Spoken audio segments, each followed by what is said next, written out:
Jain students, welcome to Kautilya Academy. First of all, let me give you my brief introduction. मैंने multiple time CDS और FCAT clear करे हैं। 3 बार मैंने CPF का interview भी दिया है और एक बार मैंने UPSC मेंस लिखा है। Currently, I am serving as Assistant Provident Fund Commissioner, a post under EPFO. इस इनिशिएटिव को स्टार्ट करने का मुद्दा ये है कि मेरा कज़न ब्रदर है, वो भी डिफेंस की तैयारी कर रहा है। तो उसने बोला कि भैया इस बार का तो CAPF का जो पेपर था वो तो पैटर्न के ही अगेंस्ट चला गया, अब तक का सबसे हार्ड पेपर आया, ये है वो है। तो मैंने कहा चलो देखते हैं। और ये वीडियो लाने में इतनी देर इसलिए हो गई कि मैं यही देख रहा था कौन सा क्या पैटर्न के अलग है। मैंने बाकी इंस्टीट्यूट्स के भी देखे, क्या क्या बोला उन्होंने CAPF 2024 के बारे में। तो कोई माफ़िया मांग रहा है, कोई इंस्टीट्यूट माफ़िया मांग रहा है, कोई कह रहा है कि अब तक का सबसे हार्ड आया, फलाना आया, ढिमका आया। ये कुछ नहीं है, ये सब कुछ हॉक्स है ताकि ये सबको आपको अपने कोर्स बेच सके। और अब तक जो उनकी इनएफिशिएंसीज थी वो सामने आ गई है। तो इसके बाद पेपर 2 की बात कर लेते हैं। पेपर 2 में भी इस बार बहुत स्पेसिफिक क्वेश्चन पूछ लिए, ट्राइवल पे, फलाना पे, ये पे, योग पे। और नहीं हुआ। हम तो बहुत क्या ब्रॉडर कॉन्सेप्ट में पढ़ते थे ताकि हम ज़्यादा पॉइंट्स लिख सकें, पता नहीं क्या क्या क्या क्या क्या। तो CAPF पेपर 2 की तो अब आपकी दिक्कत दूर ही होने वाली है बिल्कुल, क्योंकि मैं कम्प्लीटली फ्री इनिशिएटिव लेके आ रहा हूँ। क्योंकि पेपर 2 में लोगों को ज़्यादा दिक्कत है, जो एक कम्प्लीटली फ्री इनिशिएटिव होगा। तो अभी हम CAPF की ज्योग्राफी का देख लेते हैं। ज्योग्राफी के क्वेश्चन कौन से आउट ऑफ पैटर्न आ गए, क्या आ गया, ये हो गया, वो हो गया। तो हम स्टार्ट करते हैं सबसे पहले ज्योग्राफी के क्वेश्चंस। तो सबसे पहला क्वेश्चन ही ओशियन करंट पे है, जो कम्प्लीटली प्रिडिक्टेबल टॉपिक है। आपने इससे पहले भी पढ़ा होगा और 1000 बार इस पे क्वेश्चन आ रखे हैं। अब मैं दिखाने लग जाऊंगी इस पे पहले भी क्वेश्चन आया, फलाना आया, ढिमका आया। तो उस चीज़ को अब आप कंसीडर मत करिए। 1000 बार क्वेश्चन आया तभी ये एक प्रिडिक्टेबल टॉपिक बना है कि भाई ओशियन करंट तो पढ़ना ही होता है। तो इसमें देख लेते हैं। हमें 4 ओशियन करंट पूछे हैं। अब इसको मैच करना है कौन से ओशियन में है। अगर आप लास्ट के 2 छोड़ो, आपको देखो जितना मटेरियल होता है ना उसको बहुत बार पढ़ना होता है। 1000 मटेरियल को अलग अलग नहीं पढ़ना होता है, एक ही मटेरियल को 1000 बार पढ़ना होता है। तो आप ये देखिए, कुरोशियो और रेशियो ये सबको पता है, जापान के बगल वाले करंट है। तो कहाँ पे होंगे? पैसिफिक ओशन में। तो ये देखिए यहाँ पे पैसिफिक ओशन में है। और उसके बाद एक अगुलास करंट है जो इंडियन ओशन में है। आपको अपने इंडियन ओशन का ही नहीं पता, फिर तो दिक्कत है भाई प्रिपरेशन के साथ। और जो बाकी 2 करंट है वो इस बार अलग से आए हैं, लेकिन हमारा इन दोनों से ही क्वेश्चन सॉल्व हो जा रहा था। आप ये देखिए ए और बी में, ए का क्या है? Pacific ocean. बी का क्या है? Indian ocean. और यहाँ 2 4 किसी और में नहीं है, तो ये डी ऑप्शन हो गया। अब आपकी जॉब ये है, ये जो एंटिलिस करंट है इसके बारे में आप कंप्लीट पूरी डिटेल्स देंगे। इस ये कहाँ पे है, इसकी लोकेशन क्या है, इसका कोई और नाम भी है क्या? ठीक है ना। ये कोल्ड करंट है, हॉट करंट है। और ईस्ट ड्रिफ्ट, विंड ड्रिफ्ट का भी सेम यही। ठीक है। तो ये इजी क्वेश्चन में मैं बोलना चाहूँगा। इसका अगला क्वेश्चन आ जाता है, which one of the following statement with regard to green house effect is correct. अब green house effect completely easy question, क्यों? क्योंकि हम क्लाइमेट चेंज के बारे में पेपर 2 में भी पढ़ते हैं, इसमें तो हम पढ़ ही रहे हैं ग्रीन हाउस के अलावा। इसके अलावा ये कम्प्लीटली यहाँ पे NCERT से ही आ रखा है, ये आप देख लीजिए। क्लास 11 की world climate and climate change, ये ग्रीन हाउस के बारे में पूरी डेफिनेशन दे रखी है। यहाँ पे देखिए आप, ये पूरी डेफिनेशन दे रखी है। और ये chapter solar radiation, heat balance and temperature, इसमें भी ग्रीन हाउस के बारे में बताया हुआ है। अब आपको इसमें पता ही होगा कि जो सन की रेज है वो यहाँ पे ट्रांसपेरेंट आ जाती है, पर जब यहाँ से टकरा के वो लॉन्ग वेव रेडिएशन की फॉर्म में पहुँचती है तो ऊपर ओपेक हो जाती है। उसमें जो हमारा एंथ्रोपोलॉजिकल ह्यूमन का सबसे ज़्यादा रोल है वो CO2 को लेके है। ये सारी बातें आपको पता ही होंगी। तो इसका ऑप्शन सी हो जाएगा answer. Greenhouse effect, it can take place inside a glass chamber where short wavelength infrared radiation can pass through into it and long wave infrared radiation cannot pass through it। आपको पता ही होगा जो सन की wave आती है वो short wave form में आती है, और जब अर्थ से टकरा के वापस जाती है वो लॉन्ग वेव फॉर्म में बन जाती है। तो नेक्स्ट क्वेश्चन देखते हैं। तो विच one of the following heat transfer mechanism does not require a medium. अब आपको पता होगा जो हीट ट्रांसफ़र होती है वो 3 तरीके से होती है, कंडक्शन, कन्वेक्शन, रेडिएशन। कोलिजन का इसमें पहली बात तो कोई रोल नहीं है। कंडक्शन के लिए आपने पढ़ाई होगा एनसीईआरटी में ये सब भी, कि दो बॉडी आपस में टच होनी चाहिए अनइक्वल टेम्परेचर की, तो उनका टेम्परेचर इक्वल हो जाता है, जिसका ज़्यादा होता है वो उसमें दूसरे में ट्रांसफ़र कर देता है। कन्वेक्शन आपने वाटर में देखा होगा, कन्वेक्शनल करंट्स बनते हैं। और तीसरा आता है रेडिएशन से, जो सन से अर्थ पे जो वेव्स आती है वो रेडिएशन से आती है, क्योंकि आपको पता होगा अर्थ के बाहर वैक्यूम है, वैक्यूम में तो कोई ट्रांसफर मैकेनिज्म नहीं है, और सन की रेज यहाँ तक पहुँच जा रही हैं तो वो रेडिएशन के थ्रू पहुँचती है, इंफ्रारेड रेडिएशन, समझ रहे हो, सन की वेज होती हैं। अब इससे अगला वाला, consider the following characteristic of a type of wind. अब विंड का भी एटमॉस्फेरिक सर्कुलेशन और वेदर सिस्टम में चैप्टर में पूरा विंड के बारे में ही दिया हुआ है। अब देखिए, they occur at upper levels in the atmosphere, they are subjected to two forces, a pressure gradient force and the Coriolis force. अब सबसे पहले तो आप ना कमेंट में ये बताएंगे कि जो एक विंड होती है वो सब टोटल सब्जेक्ट होती है कितनी फोर्सेस में, और उनके नाम क्या क्या क्या है। और तीसरा है, when the forces balance, air moves at right angle parallel to pressure gradient force, comma parallel to the isobars. अब मैं बताऊं, मेरे को प्रिपरेशन छोड़े हुए 2-3 साल हो गए, लेकिन ये जो है ना पैरेलल टू आइसोबार, ये एनसीईआरटी में एक ही जगह पे है, जियोस्ट्रॉफिक विंड में resultant wind blows parallel to isobar. तो मैंने तो इसी से, मेरे को भी आ गया था ये, एकदम से ही माइंड में क्लिक हो गया था। ये तभी होता है जब आपने ना मल्टीपल टाइम रिवीजन करे होते हैं। अब मैंने ना यही वाली बुक कम से कम भी 30-40 बार पढ़ी होगी अपने टोटल प्रिपरेशन की जर्नी में। तो यार आपको बार बार बार पढ़ना है उस चीज़ को, क्योंकि अब क्या है ना, कॉन्सेप्ट एक अलग चीज़ है, और यूपीएससी जो है ना आजकल, आजकल क्या वैसे पहले से ही मतलब पॉइंट टू पॉइंट उठाता है एनसीईआरटी से। अब थोड़ा पैटर्न चेंज हो रहा है क्योंकि एनरोलमेंट ज़्यादा हो रहा है, लेकिन आपको एनसीईआरटी की लैंग्वेज पे पूरा ध्यान जाना चाहिए, वो मल्टीपल रिवीजन से ही होगा। ठीक है, या आप यहाँ पे देख सकते हैं प्रेस्टन एंड विंड, या आप पढ़ सकते हैं, और जियोस्ट्रोफिंग, और ये मेन, इसका मेन लाइन यही थी, resultant wind blows parallel to the isobars. अगले क्वेश्चन पे आ जाते हैं, विच, अब तक ना सारे क्वेश्चन बहुत आसान रहे हैं, याद रखना पहले तो आप। और अगर आपको ये वाले मुश्किल लग रहे हैं तो आपकी प्रिपरेशन के साथ दिक्कत है, आपकी अच्छे से रिवीजन नहीं हो रही है या क्या हो रहा है। अब आप ये देखिए, which one of the following statements about the solstice, an event that occurs when the sun. अब ये देखिए सोलिस्टिस के बारे में बता रहा है, आपको एक तो इंग्लिश भी समझ में आनी चाहिए, अबाउट सोलिस्टिस। अब सोलिस्टिस की बोल रहा है, ये एक इवेंट होता है जो होता है जब sun appear to reach most northerly और southerly is correct. Sun most northerly most southerly correct का ये किस केस में होता है, रिवॉल्यूशन के केस में। क्लास 6 की ज्योग्राफी में इसके बारे में ये पूरा दे रखा है। ठीक है, ये आपको पता होना चाहिए। इक्विनॉक्स कब होता है, 21 मार्च, 23 सितंबर, और सॉलिस्टिस 21 जून, और ये 22 दिसंबर, विंटर सॉलिस्टिस। अभी देखिए, the winter solstice takes place on June 21 in both northern and southern hemisphere. ये तो पहली बात गलत ही होगा, कॉमन सेंस वाली बात है, विंटर सॉलिस्टिस दोनों में एक साथ कैसे हो सकता है। The winter solstice takes place December in both northern and southern hemisphere, ये भी तो गलत होगा, वो इसमें है ही नहीं।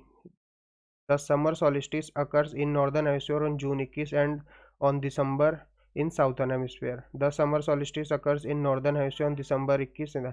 अब आप खुद सोचिए यार, आप में से मोस्टली लोग, वैसे तो हम इक्वेटर के ऊपर ही आता है पूरा इंडिया, पर फिर भी नॉर्दर्न इंडिया से होंगे, तो आप सोचो जून में हमारे यहाँ गर्मी होती है या दिसंबर में हमारे यहाँ गर्मी होती है, ऑब्वियसली जून में होती है, तो समर सॉलिस्टिस कब आएगा, जून में, तो इसका सी ऑप्शन हो गया, बेसिक कॉमन सेंस हो जाना था। वैसे इसका डायग्राम, जो एग्जैक्ट डायग्राम दिया हुआ है वो क्लास 6 की ज्योग्राफी में है, ये आप देख सकते हैं, इसको पढ़ सकते हैं आप, इनकी डेट याद रखना, और रिवॉल्यूशन और रोटेशन अच्छे से पढ़ लेना सन का। अगला क्वेश्चन आ जाते हैं, which one of the following statement with reference to hailstones is not correct. Hailstone के बारे में कौन कौन सी बातें करेक्ट नहीं है। Their formation usually occurs during the monsoon, they are associated with dense cumulonimbus clouds, rains that form in the warmer upper layer solidifies into tiny ice pellets or hailstones in the lower sub-freezing layer. Hailstones have multiple concentric layers of ice. अब ये देखिए, क्या ये class 11 की geography water physical geography का है, ये water in the atmosphere, इसमें प्रेसिपिटेशन वाले टॉपिक में, sometimes drops of rain after being released by the clouds become solidified into small rounded solid piece of ice which reach the surface are called hailstones. They are formed by the rain water passing through the colder air. ऊपर से बारिश चली, नीचे colder layer आ गई, वो बूंद आपस में क्या सॉलिडिफाई हो गई और वो हेलस्टोन बन गया। अब हेलस्टोन की मेन पहचान क्या है? हेलस्टोन और स्लीट की में जो डिफरेंस है main, hailstones have several concentric layers of ice over one another. ठीक है। और दूसरा यहाँ पे fundamental of physical geography page 84 में आप देखना, यहाँ पे लोकल स्टॉर्म के बारे में दिया हुआ है। Other severe local storm are thunderstorm and tornado. ये लोकल स्टॉर्म्स होते हैं। They are of short duration occurring over a small area, लेकिन ये वायलेंट होते हैं। Thunderstorms are caused by intense convection. Convection जो हमने अभी पढ़ा, कन्वेक्शन से क्या होती है? हीट ट्रांसफर होती है। अ कन्वेक्शनल करंट पानी में होते हैं। A thunderstorm is a well grown cumulonimbus cloud producing thunder and lightning when the clouds extend to heights where sub-zero temperature prevail। इतना ऊपर चले जाता है जहाँ पे टेम्परेचर सब जीरो हो जाता है, जीरो से भी कम। Hails are formed and they came down as hailstorm, क्योंकि वहाँ बारिश की बूंदे सब जीरो पे आ गया, वो सॉलिडिफाई हो गई और वो कैसे गिरेंगे? हेलस्टॉर्म की फॉर्म में। और यहाँ पे हेलस्टॉर्म्स के बारे में लिखा हुआ है। ठीक है। अब आप यह देखिए, इसमें मॉनसून का जिक्र था कहीं पे भी नहीं था। क्यूमुलोनिम्बस क्लाउड, अब आप देख लेते, ये रहा क्यूमुलोनिम्बस क्लाउड। और हेलस्टोन्स है सेवरल कंसेंट्रिक सर्कल, ये हमने पढ़ा है सेवरल कुछ है। Rain that forms in the warmer upper layer solidifies into tiny icy pellets और hailstone in the lower sub freezing layer. ये पढ़ाई है हमने।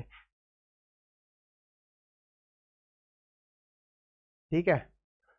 और इसका मतलब इसका आंसर हो गया ए, क्योंकि इससे मॉनसून का कुछ लेना देना नहीं है, क्योंकि ये लोकल स्टॉर्म है। पहली बात तो थंडर स्टॉर्म और टोर्नेडो लोकल स्टॉर्म कब आ जाते हैं? लोकल स्टॉर्म कभी भी आ जाते हैं।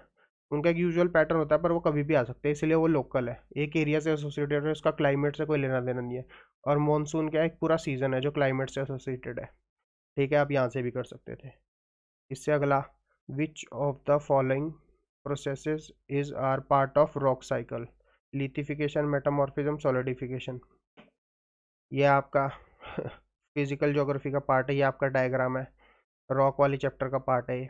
अब यहाँ पे देखिए, मेटामॉर्फिज्म, मेटामॉर्फिसिस इसमें होता है ये भी आपको पता होगा, मेटामॉर्फिक रॉक में होता है। अब एक लिथिफिकेशन, तीसरा ये तो वेदरिंग, और ये है सॉलिडिफिकेशन। ठीक है। जो सेडिमेंट्री रॉक्स, ये मैग्मा से यहाँ पे इग्नियस रॉक बनने के लिए सॉलिडिफाई होता है, क्योंकि वो उस टाइम क्या होता है? लिक्विड फॉर्म में होता है, वो सॉलिडिफाई हो जाता है लिक्विड से सॉलिड में। और यहाँ पे लिथिफिकेशन है, और ये मेटामॉर्फिज्म। मेटामॉर्फिज्म मतलब चेंज ऑफ फॉर्म, ये आपने पढ़ा होगा। अब इसके बारे में ना आप मेटामॉर्फिक रॉक का पूरा देखना। और इसमें अब आपने जैसे यहाँ पे ये टॉपिक देख लिया, अब आपको आज यही टॉपिक ना पूरा एक बार रिवाइज करना है। जो रिपीटर है, जो नए हैं, उनको तो स्टार्टिंग से ही पढ़ना पड़ेगा सब कुछ। ठीक है। तो इसका आंसर डी हो जाएगा, क्योंकि यहाँ पे तीनों ही पार्ट है इसके। ठीक है। यहाँ पे सेडिमेंट्री रॉक के बारे में बता रखा है, ये लिथिफिकेशन, तो ये सब आपको पढ़ना है। अब अगला क्वेश्चन ब्लैक सॉइल पे है। पहली रॉक का क्वेश्चन भी बहुत प्रिडिक्टेबल क्वेश्चन था। हाँ, इस बार थोड़ा, हर बार एग्जांपल पूछ लेते, इस बार एग्जांपल में नहीं पूछा, लेकिन यार वो उसी चैप्टर में से है। अब आप स्पेसिफिक चीज़ पढ़ते हो क्या? आप पूरा चैप्टर पढ़ते हो ना, आपको पूरा चैप्टर पे अब आपने यहाँ से देख लिया, अब आपको सारे डायग्राम पे, जिसका नहीं गया था अब तक, सारे डायग्राम पे उसका फोकस जाना चाहिए। अब अगला क्वेश्चन ब्लैक सॉइल पे है। ब्लैक सॉइल भी कितना प्रिडिक्टेबल टॉपिक है, सॉइल पे तो सारों पे क्वेश्चन आता ही है, आपको हर बार पता है। अब ये देखिए, black soil is considered suitable for rain fed crops. Black soil can retain moisture for a prolong period, aiding crops to survive even in dry season. अब आप यहाँ से जब ये पढ़ेंगे ना, तो आपको पता चल जाएगा ये कि ये दोनों स्टेटमेंट सही है। इसका आंसर ए है। अब क्या आप सॉइल पे, अब इस पे मैं पीछे दिखाने लग जाऊं कि इस पे 20 बार क्वेश्चन आया, 25 बार क्वेश्चन आया। अब यार वो सॉइल का चैप्टर है, उस पर 1000 बार क्वेश्चन आया होगा, किसी के नोट से कोई क्वेश्चन नहीं आ रहा है, सब एनसीईआरटी से क्वेश्चन आ रहे हैं। ठीक है। अब अगला क्वेश्चन देख लेते हैं। With reference to south coast of Australia which of the following statement is are correct? इसको मैं थोड़ा सा मुश्किल क्वेश्चन इसलिए कहूँगा क्योंकि ये वाला चैप्टर हम पढ़ते नहीं है। ठीक है। जो क्लाइमेट के बारे में चैप्टर दे रहेगा, कोपन क्लाइमेट वाला चैप्टर, इसको हम एकदम डिटेल में नहीं पढ़ते हैं। पर अब जब आप इसको पढ़ेंगे और ये दोनों डायग्राम देखेंगे, तो आपको पता चल जाएगा। ये देखिए, ऑस्ट्रेलिया के नीचे इंडोनेशिया, सॉरी इंडोनेशिया कह रहा हूँ, Indian Ocean. South coast of Australia, it experience rain during its winter months of December and January. ये आपका ना एल नीनो इफेक्ट से रिलेटेड है। अगर आपको पता होगा, पहली बात तो आपको ये पता होना चाहिए वो ऑस्ट्रेलिया कहाँ पे आ रहा, साउथ में आ रहा। तो जब हमारे यहाँ ठंड होगी उनके यहाँ गर्मी होगी। और एल नीनो भी उसको चाइल्ड क्राइस्ट बोलते हैं। क्यों? क्योंकि दिसंबर के टाइम पे आता है, उस टाइम वहाँ पे गर्मी होती है। तो अगर आप यहाँ से देखेंगे तो ये कॉमन सेंस से भी क्वेश्चन सॉल्व हो रहा है। अब ये वाली जो कॉमन सेंस ना डेवलप होती है, कब होती है? जब आप मल्टीपल टाइम रिवीजन करते हैं, आपके कॉन्सेप्ट क्लियर हो जाते हैं। ऐसे किसी इंस्टीट्यूट्स के नोट्स लेके आप उसे रट्टा मारने बैठ जाए, पहली बात तो रट्टे से अब यूपीएससी क्लियर होगा, ये बातें ही भूल जाओ अब आप। वो जमाने चले गए जब होता था। अब तो कट एंड थ्रोट कंपटीशन है। ठीक है। तो ये south coast of Indian ocean में, ये आपको मैपिंग से आना चाहिए था, या आपने मल्टीपल टाइम मैप देखा हो। और तीसरा, it experiences rain during its winter months of, ये क्योंकि एल नीनो इफेक्ट वगैरह होता है, उससे भी आप यहाँ पे तो मार सकते थे, तो दोनों आपके ठीक हो जाते। अब इससे अगला question, which of the following statement regarding faunal resources of India is are correct. अब फोनल रिसोर्सेज छोड़ो, पहले आपको फिर वही आ गया जैसे ऊपर था कि ये डायग्राम पे फोकस जाना चाहिए, वैसे यहाँ पे भी डायग्राम पे फोकस जाना चाहिए था बायोडाइवर्सिटी और कंजर्वेशन चैप्टर में। ये देखिए, हम्बोटिया डीकरंस बेड हाईली रेयर एंडेमिक ट्रीज। अब आपने यहाँ पे एंडेमिक पढ़ लिया, तो आपका एंडेमिक का ये पता होना चाहिए भी एंडेमिक की डेफिनेशन क्या है, एंडेमिक का क्या मतलब होता है। ठीक है। और अब अगली बार से याद रखना, ये साउथर्न वेस्टर्न घाट का एंडेमिक ट्री है हम्बोटिया डीकरंस। अब high degree of endemism, endemism मतलब एंडेमिक स्पीसीज होती है, एक स्पेसिफिक जगह पे ही पाई जाती है। यहाँ पे आप पढ़ सकते हैं इसके बारे में। ये क्लास 12 ज्योग्राफी का है, मैंने उठा कर डाल दिया क्योंकि मेरे को हल्का हल्का याद था कि ये कहीं एक जगह स्पेसिफिक लिखा हुआ था, बट इसको पढ़ने की ज़रूरत नहीं है। आपको यहीं एनसीईआरटी से ही पढ़ना था ये। Which of the following statement regarding faunal resource of India is are correct. High degree of endemism has been notice in the biodiversity hotspots of India. Of the total biosphere reserve in India, the Sundarban has the largest number of species and Nokrek has the smallest number of species। ये वेग statement नहीं है, हमने क्या नापी हुई है वहाँ पे कितनी कितनी स्पीशीज़ है, और हमको ये भी पता नहीं चाहिए, हमें तब तक ये नहीं पता टोटल स्पीशीज़ है कितनी। हम अंदाजे लगाते हैं। तो हम ऐसे इसको एक स्पेसिफिक बातें कैसे कह देंगे कि भाई नौकरेक में कम है और सुंदरबन में ज़्यादा है। तो ऊपर से ये दोनों एरिया पास पास को है, तो ये बिल्कुल गलत होगी स्टेटमेंट। अब high degree of endemism has been notice in biodiversity hotspot. Biodiversity hotspots कहाँ होते हैं? जो tropic of cancer, tropic of capricorn के बीच वाले एरियाज में होते हैं, उनमें बायोडाइवर्सिटी हॉटस्पॉट्स होते हैं। ये इसी चैप्टर में आपका दिया हुआ होगा। अब उन बायोडाइवर्सिटी हॉटस्पॉट्स में जहाँ पे बायोडाइवर्सिटी पहले से ही होगी, वहाँ पे एंडेमिक स्पीसीज भी ज़्यादा होंगी, ऑब्वियस सी बात है ना। तो इसका ऑप्शन ए करेक्ट होगा, ऑप्शन बी। तो ये भी कॉमन सेंस से सॉल्व होना था, पर चलो इसको अगर आप हार्ड में रखना चाहते हो तो आपकी वो है। अब आ जाओ मैपिंग पे। विच one of the following countries is not part of Arabian peninsula. अब ये पहले भी क्वेश्चन आया था, फलाना आया था, ढिमका आया था, ये छोड़ो। अरेबियन पेनिनसुला के बारे में आपको क्यों पता होना चाहिए था? क्योंकि इसराइल और गाजा की लड़ाई चल रही है, मानते हो ये बात? अब उसके बाद आप आओ अरेबियन पेनिनसुला को देखो। इसमें देखो क्या क्या है, कुवैत, ओमान, लीबिया, यमन। यह है यमन,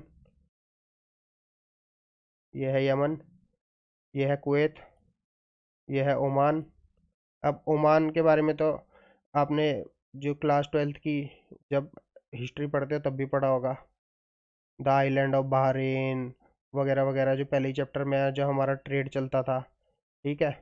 और Yemen, rebellion of Yemen, Houthis rebellion, ये भी आपने पढ़ा ही होगा। ठीक है, ये दोनों तो हट गए। कुवैत आपको पता होगा, आपने वो फिल्म देखी होगी एयरलिफ्ट में, कुवैत के बारे में बहुत अच्छे से आपको पता होगा ये कहाँ पे है। अब आप यहाँ से नहीं सीख सकते, मूवीज से सीख लो, कहीं से तो सीख लो, अपना दिमाग ना खुला रखो, जहाँ से नॉलेज मिल रही वहाँ से ले लो। और चौथा आ रहा है लीबिया। अब पहली बात तो आपको पता ही होगा कि लीबिया कहाँ की कंट्री है, अफ्रीकन कंट्री है, ये रहा लीबिया। तो ये नहीं होना चाहिए था, ये बहुत इजी क्वेश्चन था जो आया है। इसके अलावा TDS 1 2024 में भी सेम क्वेश्चन आया था, विच one among the following countries is not part of Arabian peninsula. इसका भी बहुत आसान क्वेश्चन इसलिए था कि बाकी जो है वो आपने देख ही रखे हैं, मैंने अभी दिखाया। और जो जॉर्डन था, जॉर्डन का लगता है इसराइल के बगल में लगता है, तो अगर नहीं होगा तो सबसे दूर अरेबियन पेनिनसुला के वही होगा, तो इसका ये ऑप्शन होना चाहिए था। अब विच of the following countries does not share boundary with Ukraine. 2 साल हो गए यार वॉर चलती हुई को। अब अगर हमें उसके आसपास के बारे में, उसकी ज्योग्राफी वगैरह नहीं पता होगी तो हमारी प्रिपरेशन फेलियर है ये, और कुछ नहीं है। अब आप देखिए कौन सी नहीं करते, रोमानिया, मोल्दोवा, पोलैंड, लिथुवेनिया। यह है लिथुवेनिया जो बेलारूस के बगल में है। तो कौन सा नहीं करता होगा, अब आप देख लो। जो ये रहा रोमानिया, और क्या था, मोल्दोवा, ये रहा मोल्दोवा, और पोलैंड, ये रहा पोलैंड। तो अब आपको आंसर मिल गया, लिथुवेनिया आंसर है इसका। इसके अलावा यही सेम क्वेश्चन इसका यूपीएससी में भी आया था इस बार, सॉरी इस बार कह रहा हूँ 2023 में। कौन कौन सी कंट्री नहीं करती, और यहाँ पे इतना डिटेल में पूछा था, तो यहाँ पे तो था भी है मुश्किल, लेकिन आपके लिए तो इतना कुछ था नहीं यार। पर से जब आपने यहाँ पढ़ लिया होगा तो वहाँ पे करा होगा। एक तो प्रीवियस ईयर क्वेश्चन करो यार, टेस्ट सीरीज लेनी, ये लेना वो लेना, इनके चक्करों में बाद में पढ़ना। पहले प्रीवियस ईयर क्वेश्चन करो, किसके, एनडीए के, सीडीएस के, सीएपीएफ के, और यूपीएससी सीएससी के भी। सीएससी के अगर आपको क्वेश्चन भी नहीं समझ में आते ना, तो जो जो टॉपिक्स उठा रखे हैं ना, उन टॉपिक को अलग से आप सर्च करके पढ़ लो, वहाँ से पक्का कुछ ना कुछ फंसेगा। ठीक है, इन चीज़ों पे आपका ध्यान होना चाहिए। अब वेयर डज स्पॉट्सोलाइजेशन टेक्स प्लेस। अब ये वाला आप मुश्किल कहेंगे, कौन कहेगा भगवान जाने। अब आप ये देखिए 2023 का क्वेश्चन है, which of the following soil formation process takes place in phumdis in Loktak lake Manipur. Option देखिए, और यहाँ पे आ रहा पोर्टसोलाइजेशन। अब अगर पहली बात तो आप एनालाइज करने का मतलब समझ लिया। एनालाइज करने का मतलब ये नहीं कि आपने देखा आंसर टिक कर दिया, आपको पता चला मेरा ठीक है तो ठीक, गलत है तो गलत, गलत है तो उसे ठीक देख लिया। आपको सारे ऑप्शन देखने होते हैं, आपको वो टॉपिक को, जो भी टॉपिक आया होता है उसको अच्छे से पढ़ना होता है, तब जाके होगा। अब आपको ना ये ये जितने भी सॉइल फॉर्मिंग प्रोसेस है, लेटसेलाइजेशन, ग्लेजिलाइजेशन, कैल्सिफिकेशन, पोर्टोलाइजेशन, इसके बारे में अच्छे से नोट्स बनाने हैं और अच्छे से पढ़ना है। तो आपका क्वेश्चन यहाँ से भी सही हो जाएगा, जो आपको पता चलेगा इसका आंसर ए है, regions in high middle latitudes. ठीक है, अगला क्वेश्चन ये 2023 में भी आया था सीडीएस में, वो एनडीए में, आप देख सकते हैं ये भी। पोर्टोलाइजेशन प्रीडोमिनेंटली फाउंड इन, वैसे इसका टाइगर फॉरेस्ट है। अब क्वेश्चन है, if it is 31 December 2023 in New Zealand at the same time what will be the date in Hawaii island and Alaska. अब आपको ये के लिए इंटरनेशनल डेट लाइन का कंसेप्ट पता होना चाहिए, जिसके मैंने डायग्राम यहाँ पे बनाया हुआ है, ये आप देख रहे होंगे यहाँ पे। अर्थ रोटेशन कैसे होता है, earth rotate from west to east, और यहाँ पे ये इंटरनेशनल डेट लाइन से डेट चेंज हो जाती है, यहाँ संडे है या मंडे है।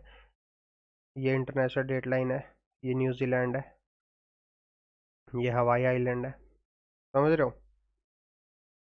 अलास्का, ये अलास्का है आपका।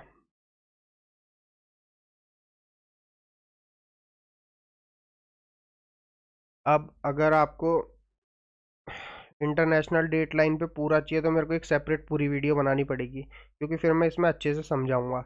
अदरवाइज़ ये जीसी लियोंग में दे रखा है टॉपिक, और इस पर प्रीवियसली भी बहुत बार आए हैं, तो आपको ये बहुत बेसिक सा क्वेश्चन वो है, ये आपको आना चाहिए। इसका मैं चाहता हूँ ना आप आंसर अपने आप से सॉल्व करें, पहले देखना मत किसी से, कहीं से मत देखना। ये डायग्राम दिया हुआ है, इसी डायग्राम से इसका आंसर सॉल्व होगा। ठीक है, इसमें वेस्ट ईस्ट भी दे रखा है, आप नोटिस करोगे तो ये रहा वेस्ट, ये रहा ईस्ट। तो वेस्ट ईस्ट पे थोड़ा ध्यान देना, अपने हिसाब से मत लिखना जो तुम्हारा वेस्ट है वो यहाँ पे वेस्ट होगा। थोड़ा इस चीज़ पे ध्यान देना, आपका आंसर सही आएगा। और इसका आंसर कमेंट भी लिखना, जिसका होगा मैं अपने आप से भी कर दूंगा और कमेंट भी लाइक कर दूंगा जिसका सही होगा। अब थोड़े मुश्किल क्वेश्चन शुरू होंगे, इसको भी आप थोड़ा सा मुश्किल कह सकते हैं, क्योंकि प्रेशर इतना ज़्यादा होता है ना तो दिमाग नहीं चलता। बाकी जिसको अच्छे से कॉन्सेप्ट आते हैं उसको तो फिर बेटा आते ही हैं। Consider the following statement regarding the rotation of the earth. इसका आंसर आप पढ़ेंगे ना, इसका आंसर क्लियर नहीं है अभी मुझे, तो मैं इसका आंसर ना खुद से नहीं बोलना चाहूँगा। पहला इसकी, since the earth rotate 15 degree chart differ by 1 hour, ये एकदम सही है। At the international date line calendar days advancing और ड्रॉपिंग, ये देखिए आप, यही same concept international date line का पिछले क्वेश्चन में भी है। तो आप समझ रहे हैं, आपसे आपके लिए इंटरनेशनल डेट लाइन वाला कॉन्सेप्ट कितना इंपॉर्टेंट हो गया, तो आपको वो अच्छे से आना चाहिए। Daylight saving time advances clock by 1 hour. The moon rotates and revolves about the earth in the same direction that the earth revolves around the sun. इसका ना कंफर्म आंसर नहीं है अभी कोई, ना मैं बोल दूँ सी है डी है, ये है, नहीं कंफर्म नहीं है। तो कंफर्म नहीं है तो अभी मैं इस पर कुछ बोलना चाहूँगा, बाद में गलत हो जाए, क्या फ़ायदा उसका। इससे अगले क्वेश्चन पे आते हैं। Which one among the following statements about the Singareni collieries company limited is correct. एक तो ये करंट का है, दूसरा अब आप ये सोचें कि सिंगरेनी कोलेरीज कंपनी लिमिटेड यहाँ पे क्यों पूछा गया है। ये ना, क्योंकि मैंने मल्टीपल टाइम मैंने कहा यार देखा देखा लग रहा। तो अब ये देखिए आप, India people and economy class 12 geography, यह है सिंगरेनी, इसलिए सिंगरेनी के बारे में पूछा गया है। ठीक है, इसका आंसर बी है, यह है इसका आंसर। इसके बारे में ये दे रखा है सिंगरेनी कोलरीज कंपनी लिमिटेड, इसके बारे में ये दे रखा आंसर। इसका आंसर बी आएगा। ये प्राइवेट सेक्टर नहीं, एक तो ये पब्लिक सेक्टर है, जो आपको यहीं से पढ़ के पता चल जाना चाहिए था। बाकी जो ये दोनों है, ये दोनों एकदम स्पेसिफिक स्टेटमेंट्स है। और यहाँ पे तो अगर आपने करंट अफेयर पढ़े होंगे तो आता ही होगा, तो ये करंट से रिलेटेड था। बट उसी के बारे में क्यों पूछा? अगर बाई चांस आपने ये टॉपिक पढ़ा, नहीं पढ़ा तो आप क्या कर सकते हैं, पर अगर आपने ये टॉपिक पढ़ा है सिंगरेनी, तो आपके दिमाग में यार हिट करना चाहिए कि यार ये ज्योग्राफी में है, इसके बारे में दिया हुआ। समझ रहे हो आप? ऐसी प्रिपरेशन होती है। अगला question, consider the following statement regarding the temperature of earth surface. ये भी एक मैं कहूँगा इसका आंसर नहीं कंफर्म है, क्योंकि soil surface loses energy as temperature increases during the day time. यहाँ पे क्या इशू है, जो सॉइल सरफेस एनर्जी तो लूज करती है, बट जब ओवर एनर्जी हो जाती है, बहुत ज़्यादा हीट पड़ती है तब। लेकिन इनिशियली तो आपको तो पता ही होगा कि एनर्जी के बिना तो काम ही नहीं चलता ना, सन की रेस तो चाहिए ही, सन की रेस चाहिए तो ये हो गई। तो इसलिए इसका भी आंसर क्लियर नहीं है, क्योंकि इसका फोर्थ का स्टेटमेंट क्लियर नहीं है, ये सही होगा या गलत होगा। अब इससे अगले वाले पे आ जाते हैं। Which one of the following statement with reference to nebular hypothesis statement the origin. इसका भी स्टेटमेंट क्लियर नहीं है, आंसर क्लियर नहीं है, क्योंकि जब आप चैप्टर कितना सेकंड चैप्टर है शायद वो, जिसमें nebular hypothesis, Edwin Hubble theory वगैरह वगैरह के बारे में दिया हुआ है, तब आपको पता चलेगा फिजिकल ज्योग्राफी में, तो आपको पता चलेगा तो कुछ कुछ पार्ट ऐसा लग रहा है कि ये सारे ही ठीक है, कभी कभी ऐसा लग रहा है, क्योंकि ऐसे स्पेसिफिक स्टेटमेंट एनसीईआरटी में भी दी हुई, जैसे जैसे दी हुई उससे लगेगा आपको सारे ही ठीक है। तो इसमें एक ही ठीक करना, बाकी तीन गलत करना, तो थोड़ा मेरे लिए मुश्किल हो रहा है। बाकी जब ऑफिशियल आंसर की आएगी तब देखते हैं। अब आप ये देखिए, टोटल कितने क्वेश्चन थे, 1 2 3 4 5 6 7 8 9 10 11 12 13 14 15 16 17 18 19 20 20 क्वेश्चन थे। अब 20 में से ना 15 क्वेश्चन ना डायरेक्ट हो रहे थे आपके आपके कोई करंट से रिलेटेड थे, मैपिंग वाले कंप्लीटली करंट से थे, सिंगरेनी वाला उससे था। चलो मैं तब भी अगर आप सिंगरेनी वाला भी छोड़ दो, आपके 15 क्वेश्चन बन रहे हैं। इतने ही करने होते हैं यार, सारे करने के लिए यूपीएससी आपको बोल भी नहीं रहा, 60% पे मेरिट लग जाती है। ठीक है, तो अब आपका इस पर ध्यान देना चाहिए। तो बाकी के मैं एनालिसिस लाता रहूँगा। इसके अलावा आप मेरे टेलीग्राम को और व्हाट्सएप चैनल को सब्सक्राइब करें। मोस्ट प्रोबेबली 25 से पहले पहले हम पेपर 2 का इनिशिएटिव शुरू कर देंगे। अदर देन दैट, मैं जो यो हमें न्यूज़पेपर पढ़ना चाहिए, न्यूज़पेपर में कौन कौन सी न्यूज़ पढ़नी है, वहाँ से हम क्या क्या टॉपिक उठा सकते हैं, क्या क्या टॉपिक को हमें अलग से लिखना है, जो इसके क्वेश्चंस आने के चांसेस है वो भी हम करेंगे। और पेपर 2 का जो इनिशिएटिव होगा, इसमें ऐसा नहीं मैं कोई ऐसे लेके आ जाऊंगा बताऊंगा ये कैसे लिखना है, नहीं नहीं नहीं, मैं आपको पहले लिखना सिखाऊंगा, मैं आपको सोचना सिखाऊंगा। और ये कम्प्लीटली फ्री है, आपका टेंशन ना लेना मैं फीस ले लूँगा बाद में, ये वो ऐसा कुछ भी नहीं है। ये एक हेल्प है कि यार हमारे टाइम पे हमें नहीं इतनी मिलती थी, अब आपको मिल रही है। अब प्रॉब्लम ये हो गई, अब मिल रही है, अब इतनी ज़्यादा मिल रही है, अब समझ नहीं आता किसकी पकड़े किसकी छोड़े, ये भी एक मुद्दा है। अब सीएपीएफ के लिए पेपर 2 के लिए तो मेरे को यूट्यूब पे मैंने बहुत सर्च करा, मेरे को तो समझ में नहीं आया भाई किसी का। वो एक टॉपिक लेके आते हैं, उसको पढ़ना शुरू कर देते हैं, क्या कर देते हैं, अरे पहले लिखना तो सिखाओ बच्चों को, सोचना तो सिखाओ कि भी सोचते क्या है, किसी टॉपिक की एक अप्रोच क्या होनी चाहिए। ठीक है, हम पहली बात हमें ऐसे भी लिखवा रहे हैं, हमसे ऐसे ही क्यों लिखवा रहे हैं, क्यों क्यों कितने भी गेजेटेड ऑफिसर होते हैं, गेजेटेड ऑफिसर्स होते हैं, आईपीएस वगैरह वगैरह, सीएपीएफ, आपके यहाँ पे क्यों ज़रूरत पड़ती है आपको, यहाँ पे राइटिंग मांगते हैं आपसे, जबकि बैंकिंग वगैरह में जब पीओ पे नहीं आते, पीओ लेवल पे मांगते हैं शायद एसबीआई वगैरह में, मेरे को कंफर्म नहीं है, बट नीचे लेवल पे नहीं मांगते। तो आपको ये सब देखना पड़ेगा, ये सब की वजह जाननी पड़ेगी।